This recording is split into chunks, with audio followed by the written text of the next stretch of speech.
किसी समय की बात है। वृंदावन के समीप एक छोटा सा गांव था। नाम था नंदपुर। वहां एक गरीब ब्राह्मण रहता था जिसका नाम था माधव। माधव के पास न तो कोई खेत था न ही बड़ा घर। वह छोटी सी कुटिया में अकेला रहता था। उसकी पत्नी और बच्चे कई वर्ष पहले एक महामारी में स्वर्ग सिधार गए थे। माधव का जीवन कठिनाइयों से भरा था, लेकिन वह हर सुबह स्नान कर तुलसी के आगे दीप जलाता और भगवान श्री कृष्ण की भक्ति में लीन हो जाता। उसके पास बस एक ही संपत्ति थी, उसकी अटूट श्रद्धा और विश्वास। एक बार गांव में भारी अकाल पड़ा। खेत सूख गए, तालाब सूख गए और लोगों की रोजी रोटी छिनने लगी। गांव वाले शहर की ओर पलायन करने लगे, लेकिन माधव कहीं नहीं गया।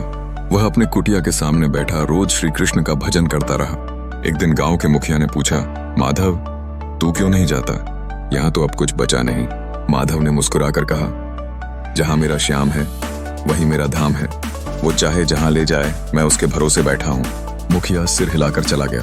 अकाल के तीसरे दिन जब माधव के पास खाने को कुछ भी नहीं बचा था, तभी एक साधारण वस्त्रों में लिपटा हुआ किशोर उसकी कुटिया पर आया। उसके चेहरे पर अलौकिक तेज था और आंखों में ममता की झलक। बाबा बहुत भूख लगी है, किशोर ने कहा। माधव ने अपने बचा हुआ अंतिम चावल और सूखी रोटी उस किशोर को दे दी। खुद एक लोटा जल पीकर मुस्कुराने लगा। किशोर ने पूछा, तुम्हें भूख नहीं लगी बाबा? श्याम को खिलाया। बस वही तो मेरा भोजन है। किशोर ने ध्यान से माधव को देखा और अचानक हवा में विलीन हो गया। अगले दिन माधव जब उठा तो उसकी कुटिया एक भव्य महल में बदल चुकी थी। आंगन में गायें थीं, पेड़ लहलहा रहे थे और एक सुंदर पुष्प बाग उसके सामने फैला था। माधव हतप्रभ रह गया। उसकी आंखों में विश्वास का प्रकाश था। पलंग पर एक सोने का थाल रखा था जिसमें नाना प्रकार के पकवान भरे हुए थे। माधव ने समझा कि यह सब कृष्ण की कृपा है। उसने भगवान को स्मरण किया और सारे भोग उन्हें अर्पित कर दिए।